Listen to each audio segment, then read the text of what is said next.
Hello nurses, welcome to my YouTube channel. आज हम एक बहुत इंपॉर्टेंट टॉपिक डिस्कस करने वाले हैं।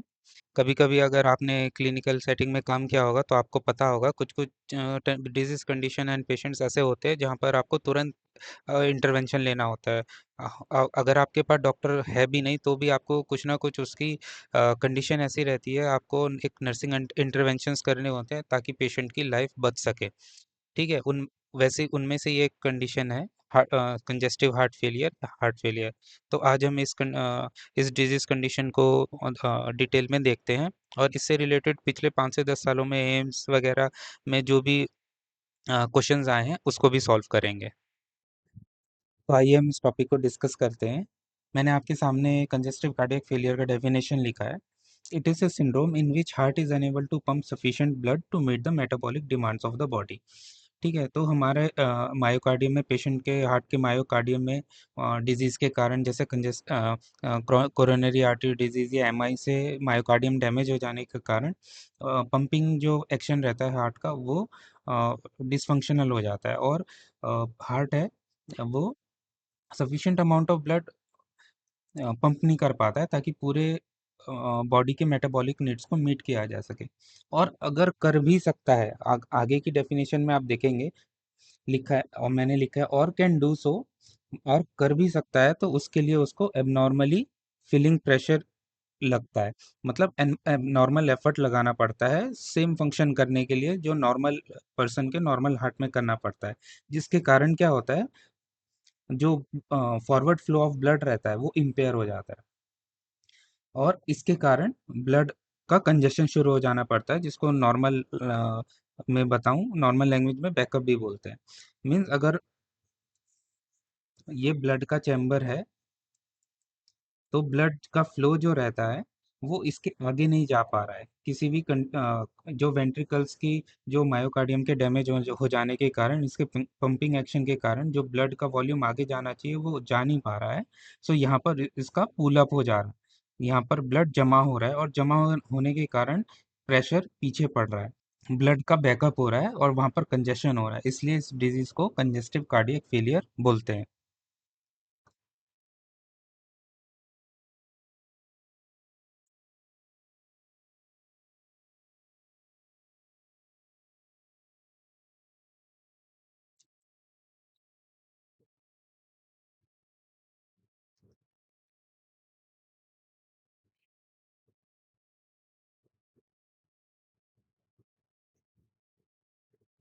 कंजेस्टिव कार्डियक फेलियर को समझने के लिए हम नॉर्मल फंक्शनिंग ऑफ हार्ट को पहले समझ लेते हैं।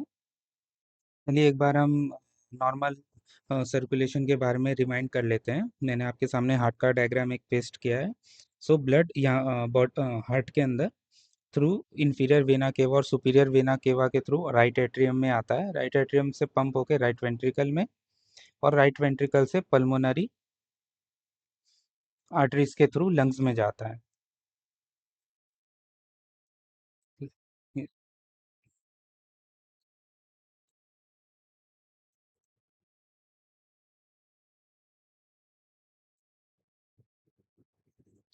पल्मोनरी आर्टरी से लेफ्ट एंड राइट लंग में जाता है, देन पल्मोनरी वेन्स के थ्रू ये वापस लेफ्ट एट्रियम में आता है, then left ventricle, and then aorta के थ्रू ये जो वाइटल ऑर्गन्स है वहाँ पर, और डिसेंडिंग और ऑफ आउटा के थ्रू बॉडी में चले जाता है। ठीक है, ये तो नॉर्मल फंक्शनिंग हो गई। ठीक है, अभी कंजेस्टिव कार्डियक फेलियर में क्या होता है, जो ये मायोकार्डियम है, जो ये मायोकार्डियम है, ये एमआई के कारण या कोरोनरी आर्टरी डिजीज के कारण ये अच्छे से वर्क नहीं कर पा रहा है। अच्छे से वर्क नहीं कर पाता है, सो जो ब्लड है, जो पंपिंग एक्शन है, जो यहाँ से आउटा के थ्रू जाना चाहिए, अगर हम लेफ्ट हार्ट की बात करें या लेफ्ट वेंट्रिकल की बात करें, तो ये जो आउटा के थ्रू जाना चाहिए वो जा नहीं पा रहा है अच्छे से। तो ब्लड या फिर लेफ्ट वेंट्रिकल में पुल अप हो रहा है, उसके बाद ये लेफ्ट एट्रियम में पुल अप हो जाता है, और उसके बाद यहाँ से जैसे ये लंग्स से आ रहा है तो लंग्स में भी जमा होने लगता है ब्लड। और वैसे ही अगर हम राइट वेंट्रिकल की बात करें, अगर ये राइट वेंट्रिकल ठीक से काम नहीं कर रहा है तो ब्लड यहाँ पर जमा होगा, उसके बाद प्रेशर राइट एट्रियम पे पड़ेगा। राइट एट्रियम में जो प्रेशर जितना ले सकता है वो नहीं ले पाएगा। सो ये पूरी बॉडी में, ये पूरी बॉडी में ब्लड आता है तो पूरी बॉडी में ब्लड का कंजेशन होने लग जाता है। तो यही कंजेस्टिव हार्ट फेलियर कहलाता है। अब हम इसके आगे इसके क्लासिफिकेशन देख लेते हैं। अब अपने को समझ भी आ जाएगा कि ये कंजेस्टिव कार्डियक फेलियर होता क्या है। अगर हम कंजेस्टिव कार्डियक फेलियर की क्लासिफिकेशन की बात करें तो वैसे तो बहुत सारे अलग अलग टाइप से इसको क्लासिफाई किया जा सकता है, जैसे बाय अफेक्टेड साइड या बाय इजेक्शन फ्रैक्शन या बाय ऑनसेट। लेकिन हम मेन जो एमसीक्यूज में पूछा जाता है उसके हिसाब से हम बात करेंगे। So it is classification by affected side. Affected side का मीन्स या फिर लेफ्ट वेंट्रिकुलर फेलियर या राइट वेंट्रिकुलर फेलियर या बाई वेंट्रिकुलर हो सकता है। ठीक है, अगर लेफ्ट वेंट्रिकल्स या left left side of heart involve है, so it is called as left ventricular failure. अब लेफ्ट वेंट्रिकुलर फेलियर में क्या होता है, जैसे यहाँ पर ये लेफ्ट एट्रियम, लेफ्ट वेंट्रिकुलर, तो यहाँ पर जो ब्लड आता है वो कहाँ से आता है, लंग्स में।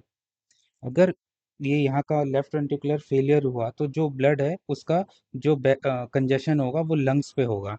ठीक है, इसलिए blood backs up into lungs. So इसके कारण पल्मोनरी कंजेशन होता है।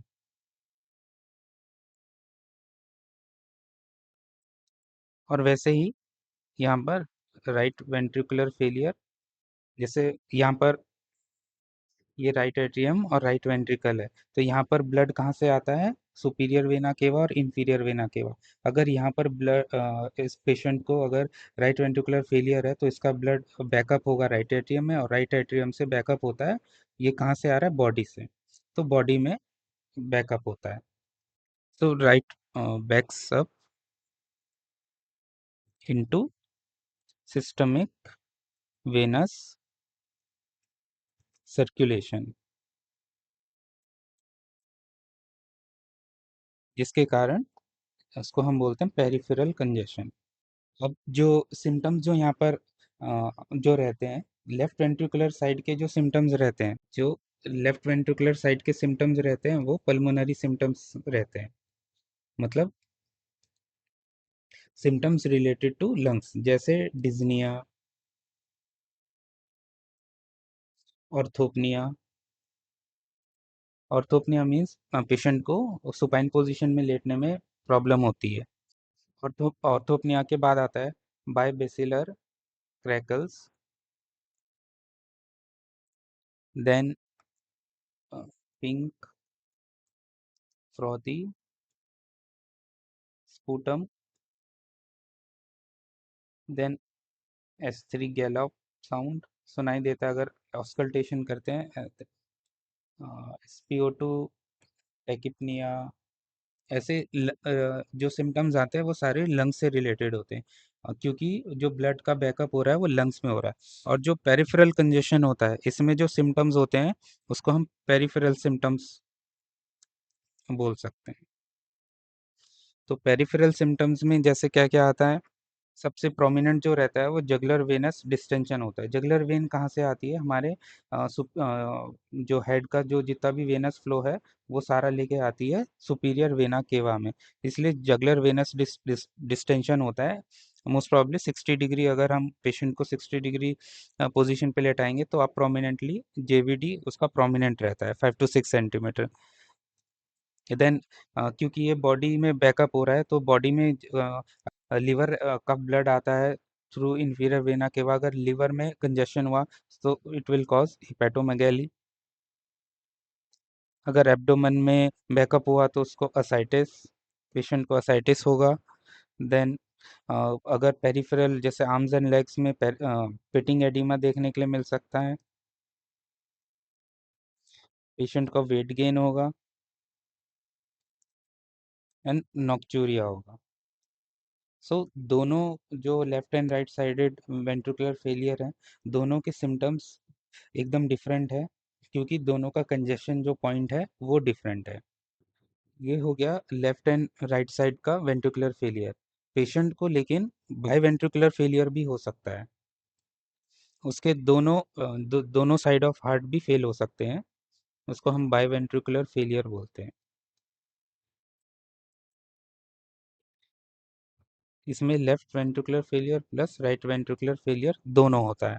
और दोनों इसलिए होता है, यूजुअली सबसे पहले लेफ्ट वेंट्रिकुलर फेलियर होता है, जिसके कारण जो कैस्केडिंग इफेक्ट के कारण वो फर्स्ट लेफ्ट वेंट्रिकुलर फर्स्ट होता है, then it leads to right ventricular failure.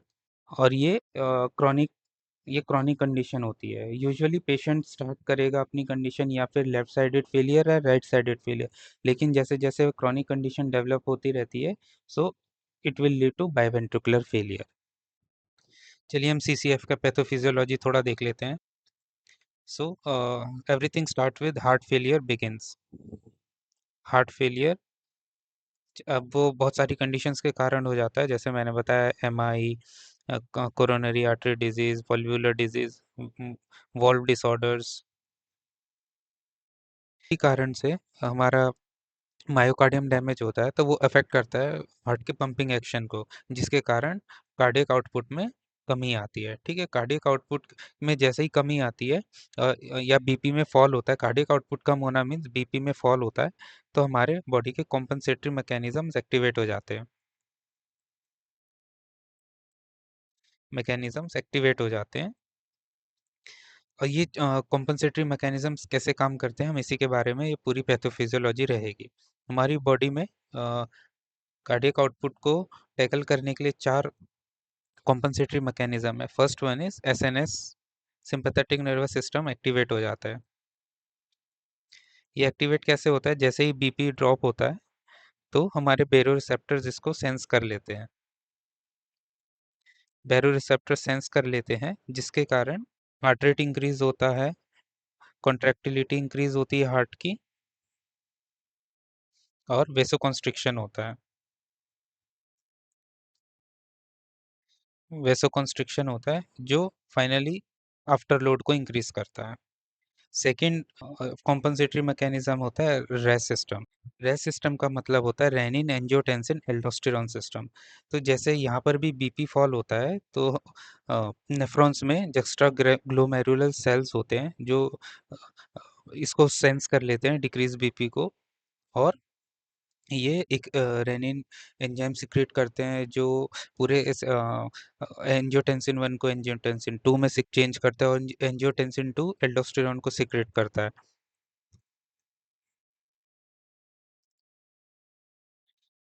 And increase in angiotensin 2।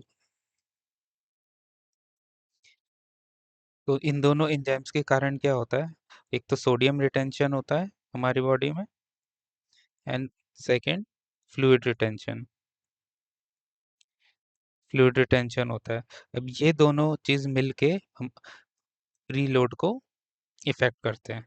Preload means amount of blood in left ventricle, and afterload means amount of blood in aorta. Then third mechanism है ventricular remodeling.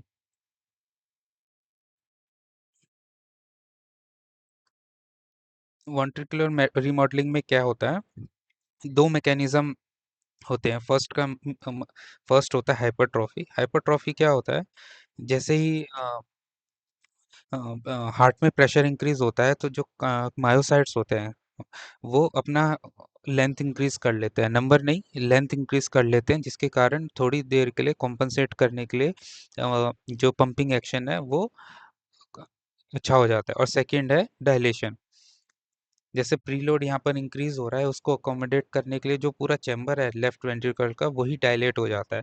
तो ये दोनों mechanism compensate करते हैं increased after load and increased preload को। लेकिन time पे जब ये कॉम्पनसेशन फेल होने लग जाता है, तो इसकी एफिशिएंसी, ये जो कॉम्पनसेशन है ये उतना एफिशिएंट नहीं रहता, इसकी एफिशिएंसी डिक्रीज हो जाती है, और क्योंकि इतना रिमॉडलिंग हुआ है, ये इंक्रीज रिस्क हो जाता है अरिथमियास के लिए।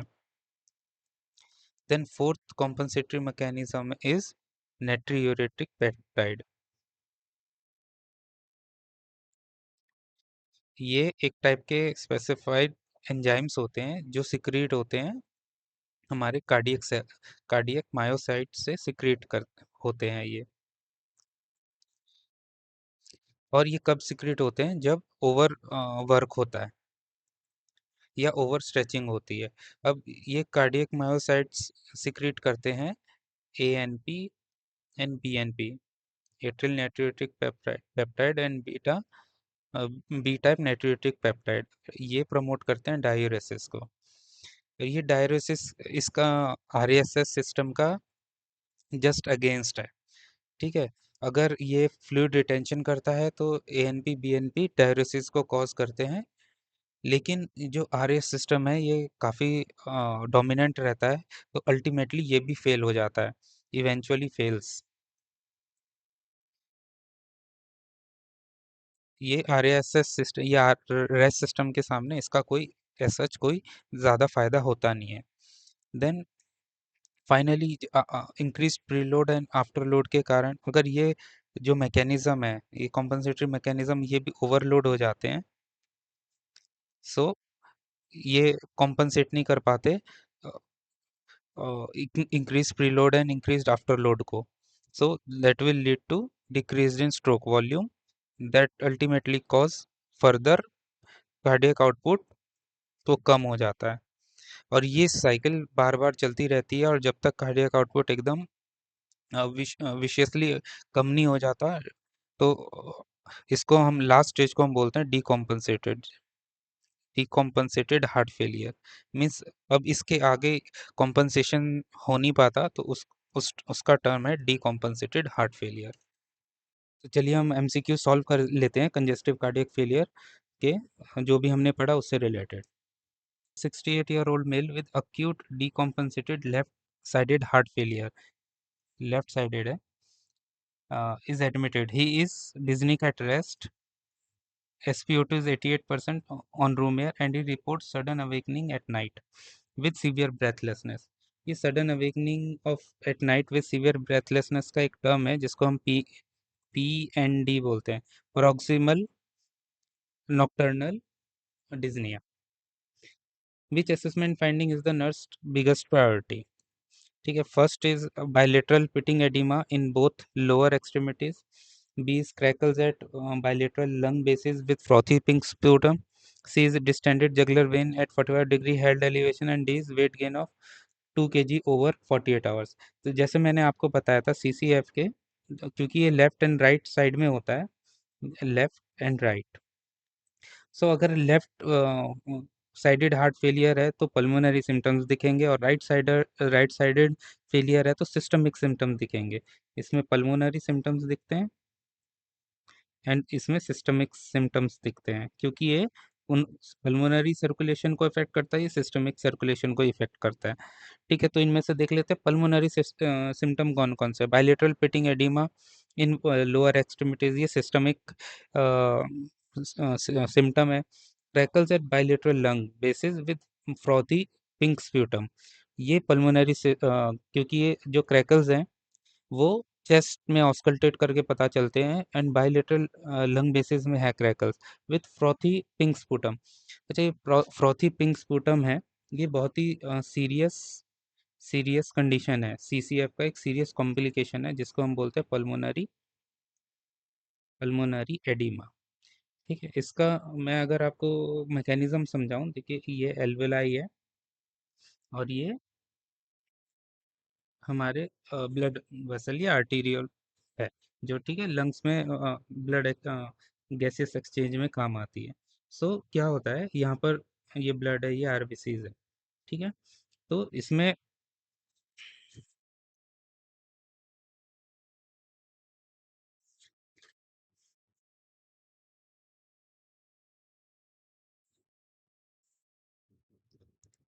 सो पल्मोनरी एडिमा में क्या होता है, ये डिकॉम्पनसेटेड लेफ्ट हार्ट फेलियर का एक बहुत सीरियस कॉम्प्लिकेशन है। ठीक है, सो जो इसके अंदर जो प्रेशर रहता है, ब्लड वेसल्स के अंदर जो प्रेशर रहता है वो इंक्रीज हो जाता है।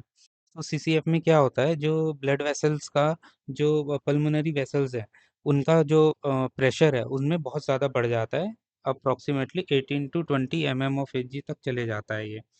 ठीक है। तो क्यों क्यों होता है? Due to congestion, blood congestion हो रहा है लंग्स में, इस वजह से प्रेशर इंक्रीज होता है। तो वो प्रेशर इतना इंक्रीज हो जाता है कि ब्लड वेसल्स की जो मैक्सिमम कैपेसिटी रहती है वो 25 mm Hg तक अगर प्रेशर दिया जाए तो ये ब्लड वेसल्स की जो इंटेग्रिटी है वो सही रहती है। लेकिन जैसे ही इससे इंक्रीज होता है, जैसे कि सीसीएफ में होता है, सो इसमें जो फ्लूइड रहता है ब्लड में, हमारे ब्लड के वेसल्स में फ्लूइड रहता है, वो एल्वेलाई में लीक कर जाता है और यहाँ पर जमा हो जाता है। ठीक है। सो इसके लिए और फिर जब मुंह में इसके वजह से जब ये खांसी के थ्रू बाहर आता है, so it is pink colour का और फ्रॉथी स्पूटम रहता है। ठीक है। So it is a very serious complication of left sided heart failure. तो इसका ऑप्शन बी सही है। बाकी भी ऑप्शंस हम देख लेते हैं। डिस्टेंडेड जगुलर वेन, अगेन हाँ, jugular vein is attach to a systemic circulation, तो ये भी सिस्टमिक सिम्टम है। एंड वेट गेन, तो वेट गेन क्यों होता है? मोस्ट प्रॉब्ली फ्लूइड ओवरलोड से। ठीक है। Fluid overload leads to weight gain. तो वो भी राइट साइडेड हार्ट फेलियर का एक सिस्टमिक सिम्टम है। चलिए सेकंड क्वेश्चन देखते हैं। Nurse assesses a patient with chronic right-sided heart failure. Which cluster of findings is most characteristics of isolated right-sided heart failure? सिर्फ right-sided का मैंने बताया आपको, यहाँ पर हमें systemic symptoms ढूंढने हैं। systemic symptom या body related? ठीक है। First is orthopnoea paroxysmal nocturnal dyspnoea and basilar crackles, ये पल्मोनरी सिम्टम्स हैं। Productive cough with pink frothy, ये भी पल्मोनरी सिम्टम है। देन जगुलर वेनस डिस्टेंशन, ये एक सिस्टमिक सिम्टम है और ये राइट साइडेड हार्ट फेलियर में पाया जाता है। हिपेटोमेगैली भी एंड डिपेंडेंट एडिमा भी, जैसे पिटिंग एडिमा इन लेग्स, ये सब सिस्टमिक सिम्टम है। एंड एस3 गैलप, ये भी ऑस्कल्टेट में हमें पता चलता है। और एस3 गैलप क्यों आता है? क्योंकि जो लंग्स में जो एल्वोलाई रहते हैं, इनमें फ्लूइड भर जाता है, तो उसके कारण कोलैप्स हो जाता है। लेकिन जैसे ही पेशेंट इंस्पायर करता है, तो ये जब ओपन होते हैं तो उसमें जो साउंड आती है उसको एस3 गैलोप बोलते हैं। Pulmonary artery wedge pressure of more than 18 mm of Hg, ये भी पल्मोनरी सिम्टम है। इसमें राइट साइडेड हार्ट फेलियर का सिर्फ एक systemic symptom jugular venous distension है, hepatomegaly and dependent oedema.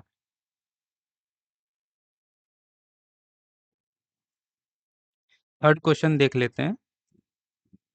A CCF patient on the ward suddenly develops severe dyspnea, SpO2 drops to 84% and produces copious pink frothy sputum. What is the nurse first action?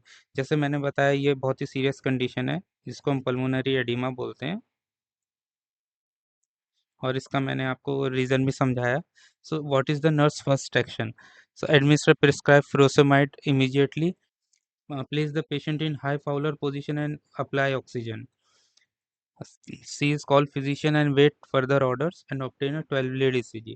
जैसे ये video के starting में मैंने बताया था आपको, कुछ कुछ डिजीज कंडीशन होती है जिसमें नर्स को खुद से एक्ट करना होता है।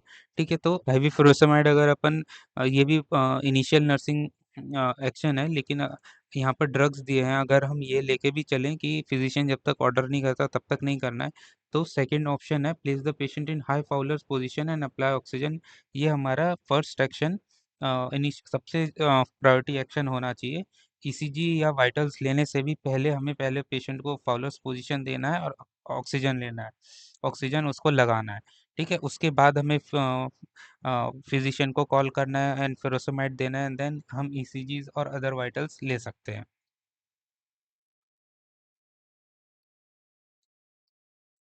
The next question is, CCF patient has gained 3 kg in 72 hours।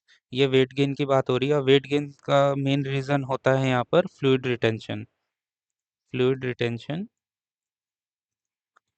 Leeds to weight gain. shows 3+ pitting edema। 3+ is 1 2 3 4 में होता है। इसको माइल्ड माइल्ड, मॉडरेट, सीवियर से हम लोग क्लासिफाई करते हैं।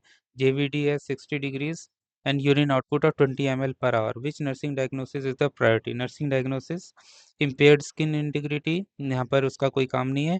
Access fluid volume, yes, access fluid volume के कारण यहाँ पर फ्लूइड रिटेंशन के कारण वेट गेन होता है, तो excessive fluid volume related compromise regulatory mechanism, ये सही है। एक्टिविटी इंटॉलरेंस, यहाँ पर उसका कोई जिक्र नहीं है। Then ineffective tissue perfusion, tissue perfusion का भी यहाँ पर कोई काम नहीं है, क्योंकि ये लेफ्ट साइडेड हार्ट फेलियर नहीं है। तो हमारा सही correct option is excess food volume related compromise regulatory mechanism is right answer. Then next question is, a CCF patient reports needing 3 pillows to sleep and experiencing breathlessness when lying flat। ठीक है, इसे हम orthopnoea बोलते हैं। And it is a pulmonary symptom of left-sided heart failure। What is the most appropriate nursing action? Document the finding, educate the patient to sleep in semi-filer position, administer prescribed sedative, encourage the patient to lie flat। This is wrong। sedative भी नहीं देना है, document the finding। but first हमारा अगर most appropriate रहेगा तो educate the patient to sleep in semi-fowler's position and fowler's position। तो ये हमारे this is the most appropriate nursing action in case of CCF। Thank you nurses.